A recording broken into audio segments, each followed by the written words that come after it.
Hello दोस्तों, स्वागत है आपका हमारे यूट्यूब चैनल में। आज के वीडियो में आप लोग के पास हाजिर हूँ एक नया क्वेश्चंस का आंसर को लेकर। तो और ये सब्जेक्ट है आपका एमडीसी फिलोसफी, जो कि यूजी सेमेस्टर 3 का है। ठीक है, एमडीसी का क्वेश्चंस है और ये काफ़ी इंपॉर्टेंट भी क्वेश्चंस भी है।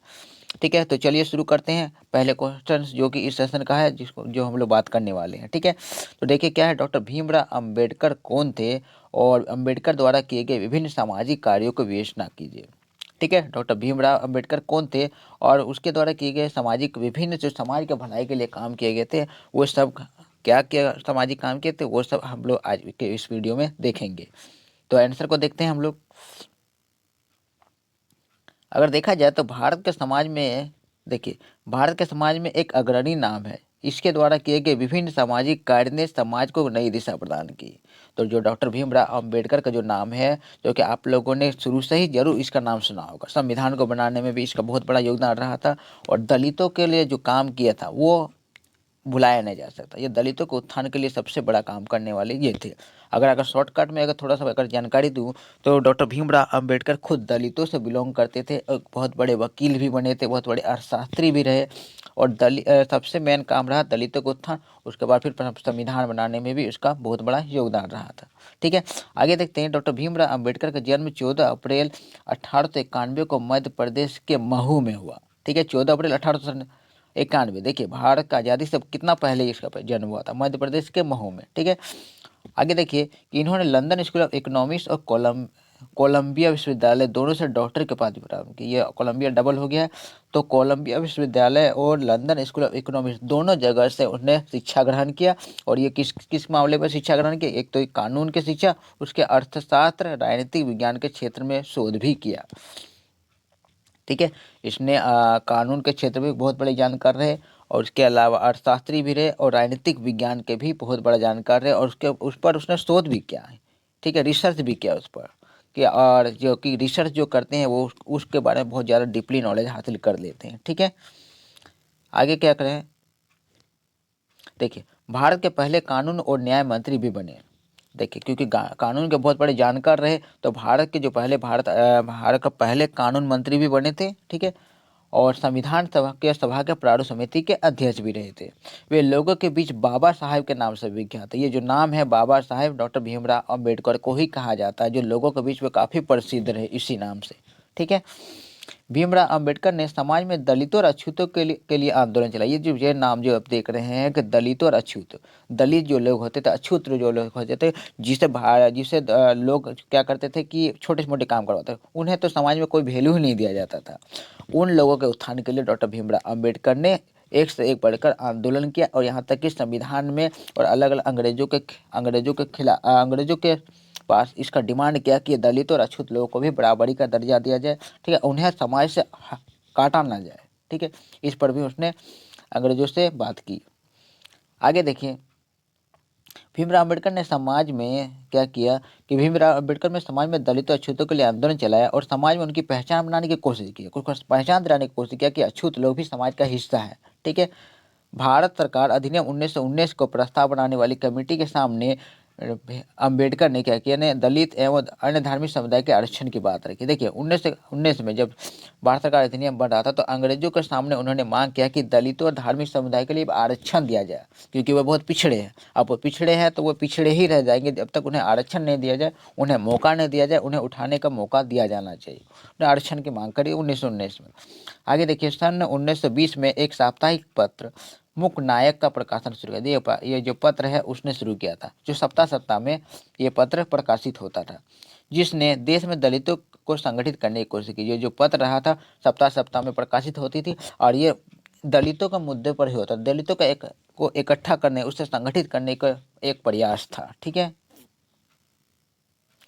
आगे देखिए, इस वर्ष 1921 तक उसने एक अर्थशास्त्री के रूप में काम किया। देखिए, अर्थशास्त्री के रूप में काम किया 1921 तक। उसके अलावा, क्योंकि बहुत बड़ा अर्थशास्त्री थे, फिर बाद में क्या करता है कि अंबेडकर द्वारा हिल्टन यंग को प्रस्तुत किए गए विचारों पर ही भारतीय रिजर्व बैंक का स्थापना हुआ। जो आरबीआई, आप लोग भारतीय रिजर्व बैंक का नाम जानते हैं, जिसकी स्थापना 1934 में हुआ था, वो यंग हिल्टन कमेटी की सिफारिश पर हुआ था। ये यंग हिल्टन यंग कमेटी देख रहे हैं ना, हिल्टन यंग कमेटी की सिफारिश पर आरबीआई का स्थापना हुआ था, भारतीय रिजर्व बैंक। और उससे जो सलाह दिया था वो डॉक्टर भीमराव अंबेडकर ने दिया था, क्योंकि वो बहुत बड़े कानून के जानकार थे, प्लस वे बहुत बड़े अर्थशास्त्री भी थे। ठीक है, तो उसका जो सलाह रहेगा तो काफ़ी अल्ट्रा लेवल का रह करेगा। ठीक है, आगे देखते हैं। सन 1934 में संगठित संस्था बहिष्कृत हितकारिणी सभा की स्थापना की। देखिए, एक संगठित संस्था स्थापना किया, किसका? बहिष्कृत हितकारिणी सभा। इसकी स्थापना 1924 के ने किया था, और उसका उद्देश्य क्या था? जिसका उद्देश्य शिक्षा और सामाजिक आर्थिक सुधारों को बढ़ावा देना था। इसका मकसद क्या था? ये जो बहिष्कृत हितकारिणी सभा का गठन किया था, उसका मेन मकसद ये रहा कि शिक्षा में सुधार किया जाए और समाज में सुधार किया जाए। ठीक है, इसके अलावा 1927 में आते आते अंबेडकर ने अस्पृश्यता के खिलाफ आंदोलन शुरू किया। ये अस्पृश्यता किसको बोलते हैं? अस्पृश्यता का मतलब होता है अछूत। बहुत सारे लोग होते हैं जो दलित लोग होते हैं, पिछड़े लोग होते हैं, उन्हें अछूत समझा जाता है। तो अछूत लोग को नीचा समझा जाता है, तो अछूत लोग के अधिकारों के लिए ने उसने आंदोलन शुरू किया था 1927 में। ठीक है, उसके बाद उसने क्या किया? जब 1927 में अछूतों के लिए आंदोलन शुरू किया तो उसमें क्या था? उसमें उन्होंने दलितों के लिए सार्वजनिक पेयजल संसाधनों की उपलब्धता और संस्थानों लिखा गया है, संसाधनों है। ठीक है, और हिंदू मंदिरों में प्रवेश के अधिकारों के लिए संघर्ष किया। ठीक है, पहले क्या होता था कि जो सार्वजनिक पेयजल होता है, पीने के लिए पानी सार्वजनिक जगह पर लेने नहीं दिया जाता था दलितों को। दलितों को पानी कहीं से भी लेने नहीं दिया जाता था, उन्हें अछूत समझा जाता था, तो उन्हें हटा दिया जाता था। तो उनके उनके लिए भी आंदोलन किया। उसके अलावा क्या होता था, हिंदू जो मंदिर होते थे, बड़े बड़े मंदिर, उसमें दलितों को, अछूत लोगों को घुसने नहीं दिया जाता था। तो भीमराव अम्बेडकर ने आंदोलन किया कि इस तरह के हिंदू मंदिरों में भी इन्हें भी घुसने का अधिकार दिया जाए और उसमें पीने के पानी की सारी फैसिलिटी भी उपलब्ध करवाया जाए, कहीं पर रोक टोक ना किया जाए। फिर क्या किया? सन 1932 में ब्रिटिश सरकार ने कम्युनल अवार्ड में शोषित वर्गों के लिए एक पृथक निर्वाचक मंडल के गठन की घोषणा की। ठीक है, 1932 में जब ब्रिटिश सरकार ने एक अशोषित वर्ग के लिए, जो समाज में शोषित वर्ग है, उनके कल्याण के लिए एक कमेटी गठन किया, तो उसका मेंबर बनाया गया था डॉक्टर भीमराव अंबेडकर। तो जिसका महात्मा गांधी ने विरोध किया कि ना, ऐसा नहीं हो सकता। और उसने जब मांग किया कि दलितों को आरक्षण दिया जाए, भीमराव अंबेडकर तो दलितों को आरक्षण के मांग कर रहे थे, लेकिन महात्मा गांधी ने इसका विरोध किया कि नहीं, इतना ज़्यादा आरक्षण नहीं मिलेगा, बहुत ज़्यादा आरक्षण मांग कर रहे थे। इसके बाद क्या हुआ? इसी के कारण था कि इसके कारण आगे क्या होता है, जो आरक्षण का जब मांग करने लगे, तो उस समय 24 सितंबर 1932 को भीमराव अंबेडकर हिंदुओं में शोषित वर्ग की ओर से, देखो क्या थे, भीमराव अंबेडकर किसके तरफ से थे? हिंदुओं में शोषित वर्ग। उसके अलावा मदन मोहन मालवीय, जो कि शेष हिंदू की ओर से के बीच में पूना पैक्ट पर हस्ताक्षर हुआ। यानी कि डॉक्टर भीमराव अंबेडकर और मदन मोहन मालवीय के बीच 1932 में पूना पैक्ट पर समझौता हुआ। ठीक है, आगे देखिए कि 29 अगस्त 1947 में अंबेडकर को संविधान सभा ने संविधान के प्रारूप समिति का अध्यक्ष बनाया।